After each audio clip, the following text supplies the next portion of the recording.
Before you invest a single dollar, before you start chasing higher income, there is one thing you need to fix first: your financial foundation. You could have the best investment strategy in the world. You could pick the right funds, stay consistent, do everything by the book. But if you are carrying high interest debt or if you don't have cash set aside for emergencies, one bad month can undo years of progress. A car breaks down, a medical bill shows up, you lose your job for 3 months. Without a foundation, you are forced to sell investments at the worst time. Or worse, go back into debt. In this episode, I will show you how to get rid of dangerous debt, how to build a safety net, and how to know when you are actually ready to start investing. Hey, I'm João, and welcome back to How to Make Your First Million with Your 9-to-5 Job. We have already talked about mindset, and in the last episode we focused on increasing your income. But today we need to slow down, because before you grow your money, you need to protect it. This isn't the exciting part of building wealth. Nobody posts about their emergency fund on social media, but this is the part that keeps you in the game long enough to actually get somewhere. Not all debts work the same way. A mortgage, for example, is tied to an asset. The interest rate is usually low, and over time, the property might increase in value. That's sometimes called good debt. But high interest debt like credit cards and payday loans are a different situation entirely. If you are paying 15, 20 or 30% interest, you are in a race you can't win.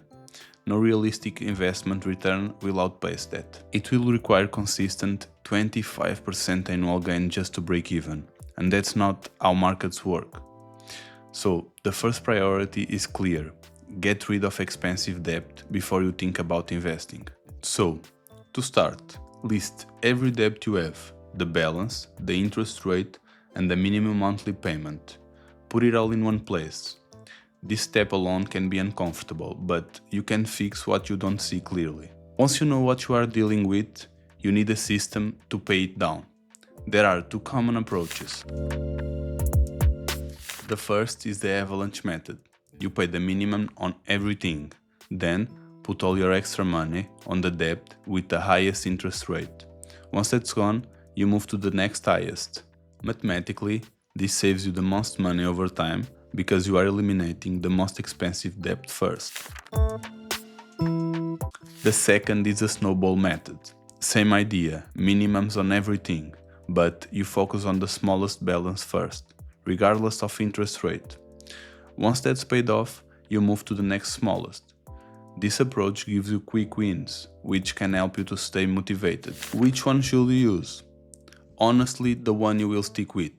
If you are the type of person who needs to see progress quickly, Snowball might keep you going. If you are comfortable with slower visible progress but want to optimize the math, Avalanche is better. The worst choice is no system at all, just paying random amounts and hoping it works out. Pick a method, commit to it, and track your progress monthly. And if you can't pay much extra, if your budget is tight and you barely have anything left after minimum payments, don't get discouraged. Even small extra payments matter. An extra $20 or $50 per month on your highest interest debt still shortens the timeline. It still saves you money on interest, and more importantly, it builds the habit of directing money intentionally instead of letting it disappear. If you are in a situation where the minimums themselves are a struggle, that's a sign to revisit your expenses or look at ways to increase your income. And we talked about that in the last episode. But assuming you have some breathing room, use it. Don't let that $50 drift into random purchases when it could be paying off your debt that's costing you hundreds in interest. Once high interest debt is under control, or if you don't have any, the next foundation is your emergency fund. This is simple. Cash set aside in a savings account that you don't touch unless something unexpected happens. Not a vacation, not a sale, an actual emergency like job loss or medical expense. The standard target is 6 months of essential expenses, not 6 months of your current lifestyle. 6 months of the basics: rent, utilities, food, transportation, and insurance.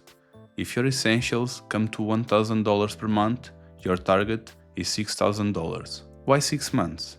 Because that's normal how long it takes to find a new job if you lose yours, or to recover from a serious financial hit. Some people aim for 3 months as a starting point, which is fine, but 6 gives you real breathing room. If you are starting from zero, the number can feel overwhelming. $6,000 sounds like a lot when you are trying to save $300 in a month. The key is to break it into phases. Phase 1.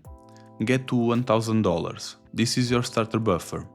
It won't cover everything, but it handles most minor emergencies, like a car repair, an unexpected bill, a short gap between paychecks. This alone puts you ahead of most people. Phase 2. Get to 3 months of essentials. At this point, you have a real stability. You can handle a job loss without immediately panicking. You have time to make decisions instead of reacting out of fear. Phase 3. Reach 6 months. Now you are secure. You can take career risks, negotiate harder, or survive a bad month without undoing years of progress. Automate this if you can. Set up a transfer on payday that goes directly into a separate account you don't check regularly. The less you see it, the less tempted you will be to use it for non-emergencies. A common question is, what if I have debt and no emergency fund? Which comes first? It is how I think about it. If you have no savings at all, build a small buffer first, something between $500 to $1,000. This will keep you from going deeper into debt when something unexpected happens. Then, attack high-interest debt aggressively until it's gone. Once that's cleared, finish building your 6 months emergency fund. After that, you are ready to invest with confidence. You won't need to pull money out at bad times. You won't be forced back into debt. You have a foundation that can handle life surprises. This order isn't the only way to do it, but it balances safety with progress. You are never fully exposed, and you are always moving forward. This episode isn't about getting rich, it's about getting stable. Debt payoff and emergency savings don't sound exciting. They won't go viral, but they are the reason some people can invest calmly through market drops while others panics and sell at the bottom. Your financial foundation is what lets you play the long game. Without it, you are always one bad month away from starting over. Once it's in place, you move differently. You can take the next step knowing you are protected. Get rid of expensive debt, build a 6-month cushion, then start thinking about investing for growth. The next episode we'll get into managing your day-to-day money, where it actually goes each month and how to control it without living in spreadsheets. Hit subscribe and I will see you in episode 4.